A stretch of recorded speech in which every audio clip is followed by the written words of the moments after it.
Это 19. 4:8 Бытие. «И сказал Каин Авелю, брату своему, пойдем в поле. Как неизлечимые раны не поддаются ни острым, ни смягчающим лекарствам, так и душа, раз сделавшись пленницею и предавшись какому-нибудь греху, если не хочет сама подумать о собственной пользе, не исправляется. Сколько бы кто ни внушал ей, она, как будто бы совсем не имея слуха, не получает от увещания никакой пользы. Не потому что не может, но потому что не хочет. Впрочем, с волей человека не то, что бывает с телесными ранами. В телесной природе недуги часто бывают неизлечимы, но с волей не так. Напротив, нередко и злой человек, если захочет, может перемениться и сделаться добрым. И добрый, если не будет бдителен, может развратиться.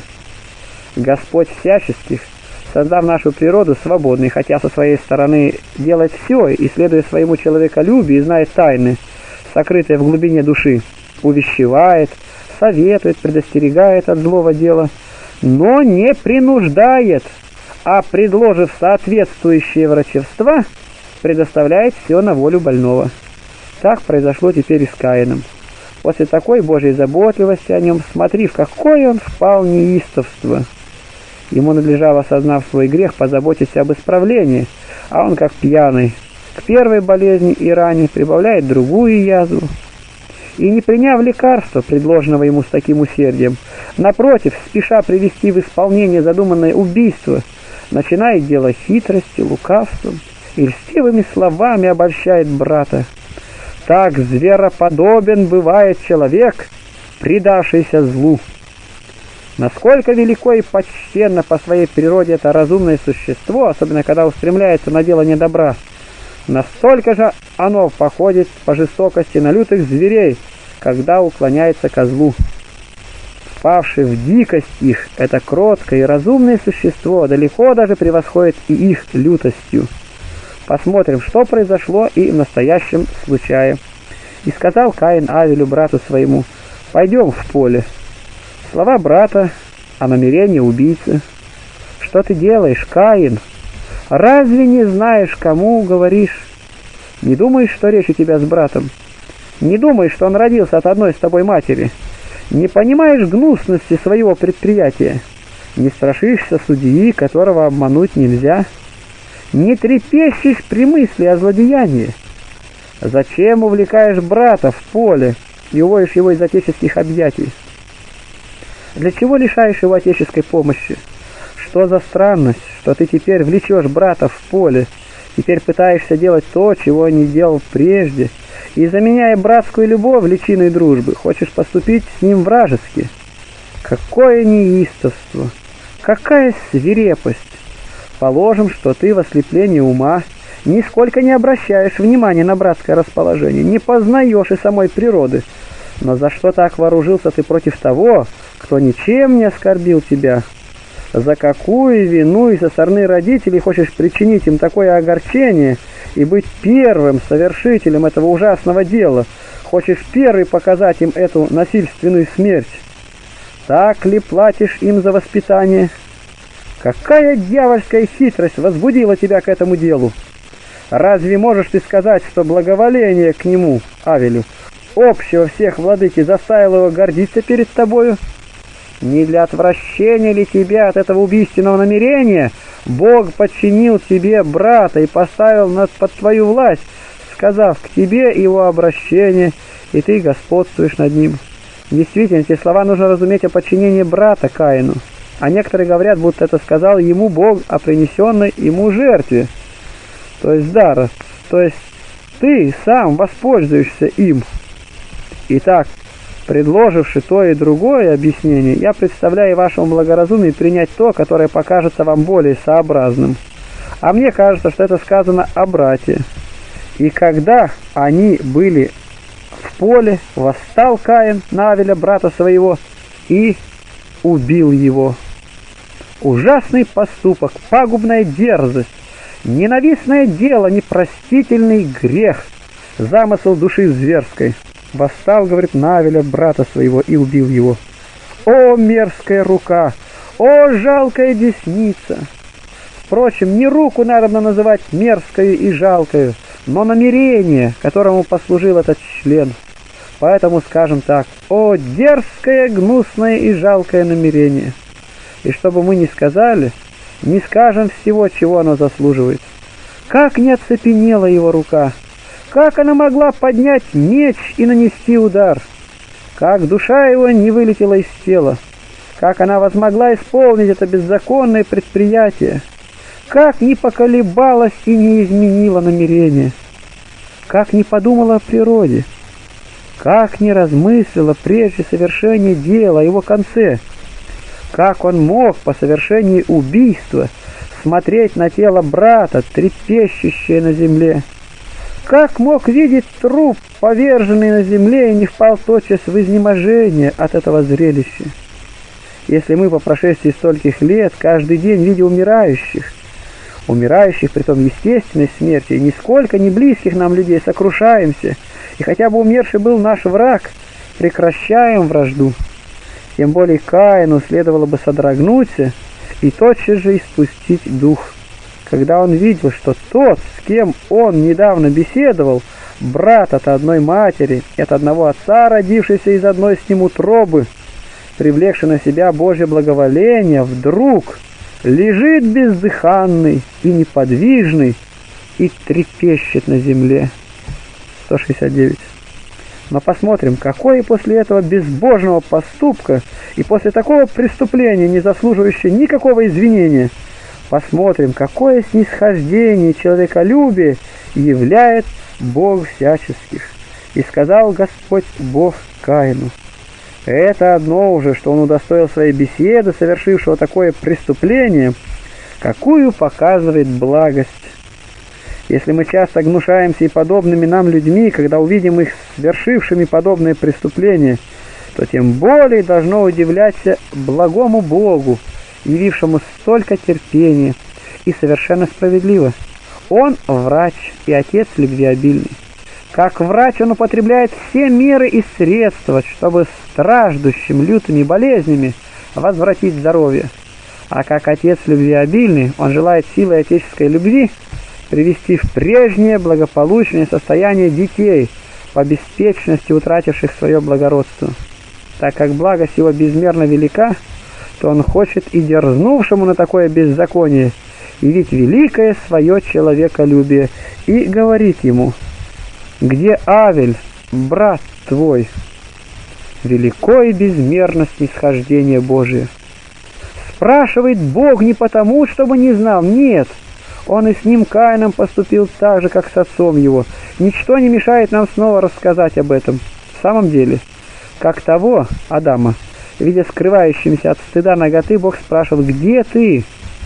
Не по незнанию, но желая ободрить его, чтобы он через исповедание своего падения омыл грехи свои. Ему издревле и изначало обычно требовать от нас исповедания во грехах и даровать прощение. Так и теперь он спрашивает Каина и говорит: где Авель, брат твой? Человеколюбивый владыка принимает вид незнания для того, чтобы учинившего такое преступление вопросом побудить к исповеданию греха, и чтобы он мог получить некоторое прощение и воспользоваться человеколюбием. Где брат твой Авель? Что же безрассудный, бесчувственный, упорный и бесстыдный? Ему надлежало бы подумать, что Бог вопрошает не по неведению, но чтобы услышать от него исповедание и нас вразумить, не произносить до рассмотрения дела приговора над нашими братьями. Надлежало бы помыслить о попечительности Господа, как Он, желая удержать его от предприятия, и, зная замысел души его, еще до приведения его в дело, употребил предохранительные средства. Надлежало бы ему, размыслишь обо всем этом, остановить свое неистовство, рассказать, что было, показать язву врачу и принять от него лекарство. А он еще увеличивает рану, усиливает затвердение язвы. И сказал ему: не знаю, разве я сторож брату моему? Смотри, какой бесстыдный ответ. Разве ты говоришь с человеком, которого можно обмануть? Или не знаешь, жалкий несчастный, кто беседует с тобою? Не понимаешь, что он вопрошает по великой своей благости, желая только найти повод, чтобы показать свое человеколюбие и чтобы ты, после того, как он со своей стороны сделает все, не заслуживал уже никакого извинения, так как сам подвел себя под наказание. И сказал: не знаю, разве я сторож брату моему? Примечаю здесь, как обличает совесть. Как он, Каин, понуждаемый, так сказать, совестью, не остановился на этом слове «не знаю», но прибавляет: разве я сторож брату моему? Только что не обличил сам себя. Да если у тебя все делалось по естественному порядку и по закону природы, то тебе следовало бы быть и стражем братнего счастья, потому что это внушала тебе природа, и рожденным от одной матери надлежало быть стражами друг друга. А если ты не захотел этого и отказался быть стражем брата, то для чего сделался и убийцей, умертвив того, кто ничем не оскорбил тебя, и еще подумал, будто некому и обличить тебя? Но подожди, и увидишь, что сам убитый будет твоим обличителем, лежащий мертвым станет громогласно обвинять тебя, живого и ходящего. И сказал Господь: что ты сделал? Многозначительны эти слова. Для чего, говорит, сделал ты это? Для чего учинил эту безбожную дерзость? Мерзкий поступок, непростительное дело, невыносимое безумие, новое и небывалое убийство, в первый раз твоей рукой введенное в общество человеческое. И для чего совершил это великое и ужасное дело, и жалея которого нет между грехами? Голос крови брата твоего вопиет ко мне от земли. Разве я человек, и слышу только голос, который издается устами? Я Бог, и могу слышать и вопиющего посредством крови и лежащего на земле. Вот как далеко несется голос этой крови, что от земли восходит на небо, и, минуя небо, небес и высшие силы, достигает самого престола царя и жалуется на твое убийство, обличает нечестивое дело. Голос крови брата твоего вопиет ко мне от земли. Разве чуждому и стороннему нанес ты такую обиду? Нет, собственному своему брату, который ничем не оскорбил тебя. Но, может быть, мое благоволение навлекло на него это убийство, и ты, не имея сил противоборствовать мне, на него излил свою неукротимую ярость. Поэтому я наложу на тебя такое наказание, чтобы и твое преступление, и наложено на тебя за него наказание, не могли быть преданы забвению, но чтобы случившееся с тобой было уроком для всех последующих. И вот за то, что ты сделал это и привел в исполнение свой злой замысел, и от сильной зависти решился на убийство, проклят ты от земли. 171. Примечаешь ли, возлюбленную, ревность, разность в проклятии? Не пропусти этого без внимания, но по тяжести проклятия суди о тяжести преступления. Насколько этот грех Каина больше преступления первозданного Адама, это желающему можно видеть из различия в проклятии. Там Господь сказал: проклята земля в делах твоих, и излил проклятие на землю, оказывая попечение именно о человеке. А здесь, так как дело гибельное, дерзость вопиющая, преступление непростительное, то сам совершитель его подвергается проклятию. Проклят ты, говорит, от земли. Он поступил почти так же, как змей, послуживший орудием дьявольского замысла.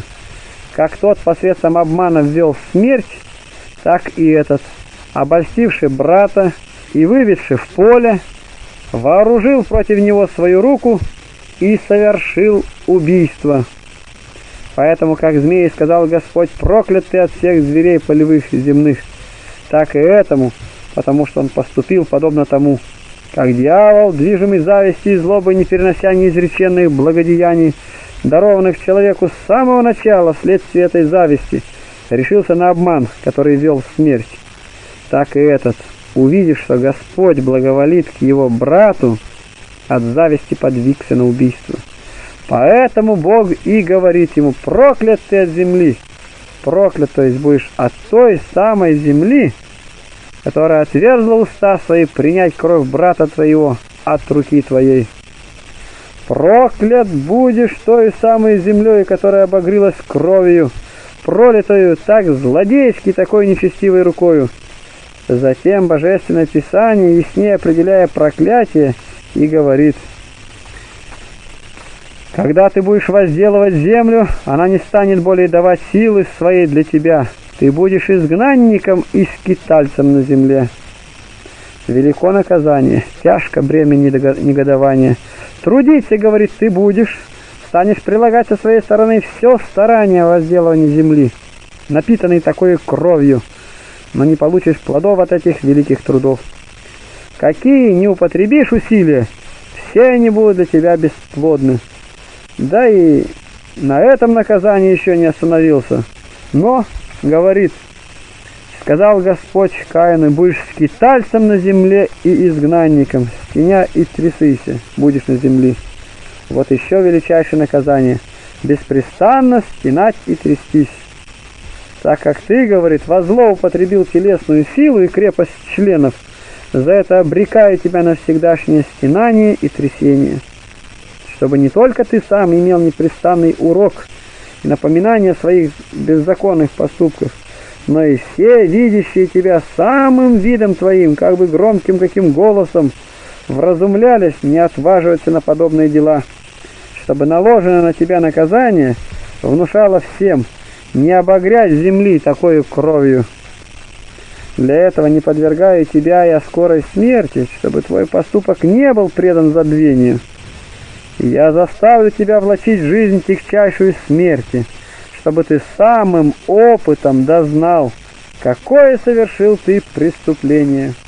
И сказал Каин Господу: наказание мое больше, нежели снести можно. Многому и очень полезному для нашего спасения можно научиться отселе, если только захотим быть внимательными. И сказал Каин Господу: наказание мое больше, нежели снести можно. Вот полная исповедь. Так велик, говорит, грех, учиненный мною, что не могу получить прощения. Вот скажет кто-либо: он исповедал грех, исповедал с большой точностью. Но пользы от этого никакой, возлюбленный, потому что исповедь неблаговременна. Надлежало бы сделать это в свое время, когда можно было преклонить судью на милость. Припомните теперь то, о чем я недавно говорил, что в тот страшный день и на том нелицеприятном судилище каждый из нас сознается в своих грехах, имея перед своими глазами те ужасные наказания и неизбежные муки, но не получит от того никакой пользы, пропустивший время. Покаяние имеет место несказанную силу, пока еще не определено наказание на последнем суде. Поэтому умоляю, доколе это дивное лекарство может быть действительным, воспользуемся им. И пока мы еще в настоящей жизни примем врачество покаяния, зная, наверное, что нам не будет никакой пользы от раскаяния тогда, как закроется зрелище и окончится время подвигов. 173. Но возвратимся к предмету. Каину необходимо было тогда же, когда он был спрошен Господом: где Авель, брат твой, исповедать свой грех, пасть пред Богом, умолять, просить о прощении. Но он в то время отверг врачевство. А теперь, после приговора, когда все уже кончено, когда громогласно обвинила его кровь, лежащая на земле брата, он сознается и не получает от этого никакой пользы. Предварил обличение Господа, может быть, бы и удостоился некоторого человеколюбия по бесконечной благости Господа. Нет греха, как бы он не был велик, побеждающего человеколюбия Божия, если мы в надлежащее время приносим покаяние и просим прощения. И сказал Каин: вот ты теперь сгоняешь меня с лица земли, и от лица твоего я скроюсь, и буду изгнанником, скитальцем на земле, и всякий, кто встретится со мною, убьет меня. Смотри, какие трогательные слова, но сказанные неуместно и неблаговременно, не возымели никакой силы перед Богом. Вот изгоняешь меня. Если ты, говорит, сделал меня проклятым землею, если сам отвратился от меня и подверг меня такому наказанию, чтобы мне стенать и трястись, то ничто уже не помешает кому бы то ни было убить меня, находящегося в таком состоянии и лишенного твоего благословения. Я буду беззащитен против всякого, кто не захочет убить меня, потому что сам не могу защищаться своими расслабленными дрожащими членами. Притом, когда узнает, что я лишен твоего покровительства, то всякий, кто только захочет, смело уже умертвить меня. Что же человеколюбивый и благий Господь сказал ему: зато всякому, кто убьет Каина, отомстится всемеро. И сделал Господь Бог Каину знамение, чтобы никто, встретившись с ним, не убил его. Не думай, говорит, чтобы это так случилось. Нет, нельзя всякому, кто бы не захотел убить тебя, но продолжением твоей жизни я и увеличу твою скорбь, и преподам урок последующим родам, чтобы вид твой служил для них вразумлением, и никто не следовал твоему примеру. Может быть, много уже сказано нами, и мы привели в немалую усталость ваше тело. Но что делать? Видя вашу внимательность и пламенное усердие к слушанию, хочу и остальное рассмотреть и объяснить по возможности. Что же значит «всемеро отомститься»? Но я опять боюсь, чтобы обилием слов и не помешать вам удержать в памяти сказанное, и не показаться вам в тягость. И если не утомились, то потерпите. Объяснив предлежащее место, мы окончим слово. «И сказал ему Господь Бог: зато всякому, кто убьет Каина, отомстится всемеро». Ты боишься, говорит, того, что тебя не убили? Не бойся, этого не будет. Потому что кто сделает это, тот подвергнет себя наказанию в 7 крат большему. И для этого я полагаю на тебе и знамение, чтобы никто не убил тебя по незнанию и не подвергся столь тяжкому наказанию. Но надо яснее показать вам, как убийца Каин подвергается седмеричному наказанию. Будьте же, прошу вас, внимательны, если теперь, когда, как бы в предшествующие дни часто говорили вашей любви, время поста, и мы наслаждаемся такой тишиною и свободно от помыслов, возмущающих ум наш, если теперь не рассмотрим тщательно предлагаемого в Божественном Писании, то в какое другое время можем узнать это? Итак, советую, прошу и молю, и только что не обнимаю у вас колено, будем внимать тому, что говорится, в напряжении умов, чтобы нам возвратиться домой с благородными и высокими приобретениями. Что это значит «всемеро отомститься»? Во-первых, число 7 в Божественном Писании принимается в значении множества, и это можно найти во многих местах. Например, а неплодное рождает 7 раз, 1 Царств 2:5 и тому подобное. Здесь нам указывает на тяжесть греха, на то, что им, Каином, сделан не один грех, но 7 грехов, и за каждый грех надлежало понести великое наказание. Как же нам перечислить их? Если расчесть, то первый грех тот, что он позавидовал брату за Божие к нему благоволение. И этого одного греха уже достаточно было, чтобы наказать его смертью. Второй, что он позавидовал собственному брату. Третий, что употребил хитрость. Четвертый, что совершил убийство. Пятый, что убил брата. Шестой, что первый совершил убийственное дело. Седьмой, что солгал Богу. Успели ли вы запомнить сказанное? Или, если хотите, мы снова перечислим эти грехи, чтобы видеть вам, как каждого из них и одного достаточно было, чтобы подвергнуть его, Каина, величайшему наказанию. Кто простит человека, завидующего другому, в том, что он пользуется благоволением Божиим? Вот один, но величайший и непростительный грех. Потом этот грех является еще большим, когда зависти подвергается брат, и такой, который ничем не оскорбил. Вот и это опять немаловажный грех.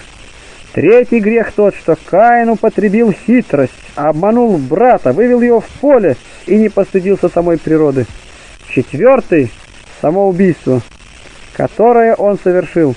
Пятый, что умертвил брата единоутробного. Шестой, что первый ввел этот вид убийства. Седьмой, что, будучи вопрошаем Богом, дерзнул солгать. Итак, говорит Бог Каину: кто покусится убить тебя, тот подвергнется 7-кратному наказанию. Поэтому не бойся этого. Вот я полагаю на тебе и знамение, по которому всякий, кто не встретится с тобою, узнает тебя, твое расслабление на всю жизнь будет полезно для последующих родов. И то, что ты сделал один без свидетелей, узнает все, видя тебя стенящим, трясущимся, и этим трепетом тело, как бы говорящим и взывающим ко всем так: «Никто не отваживайся на подобное дело, какое я совершил, чтобы не понести такого же наказания». 175. Слыша это, возлюбленные, не просто будем внимать сказанному, и не на то только смотреть, чтобы ежедневно, собираясь сюда, наслаждаться духовной трапезой, потому что нет пользы от одного слушания без исполнения на деле слышанного.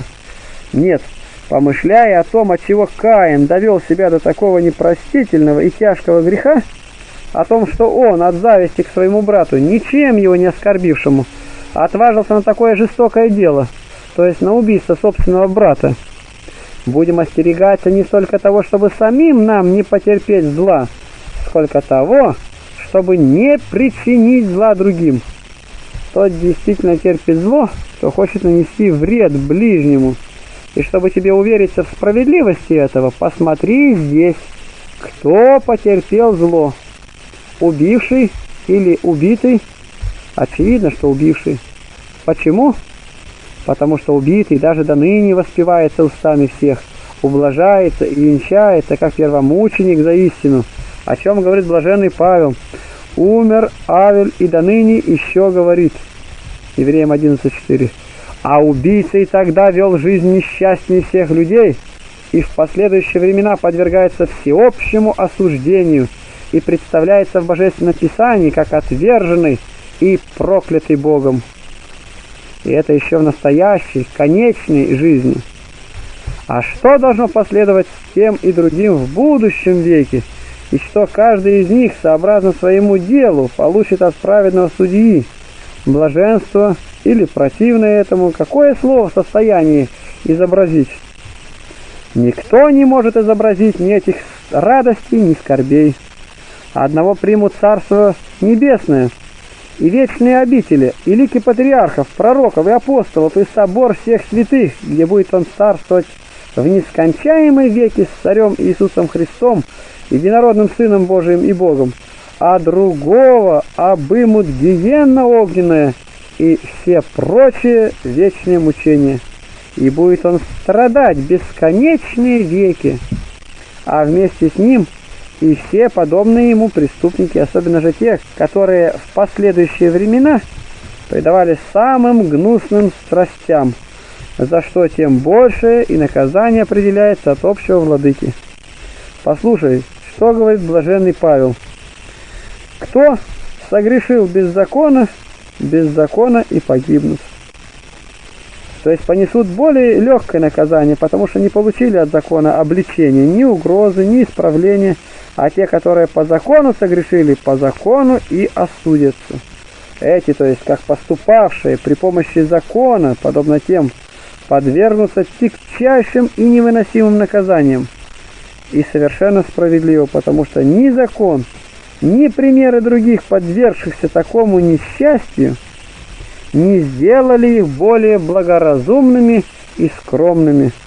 Поэтому умоляю, хотя отныне вразумимся примерами других и направим жизнь свою к послушанию Господу и повиновению законам Его, пусть ни зависть, ни ненависть, ни любовь плотская, ни мирское славолюбие и властолюбие, ни чревоугодие, ни другая какая нечистая страсть не обладает душевными нашими стремлениями.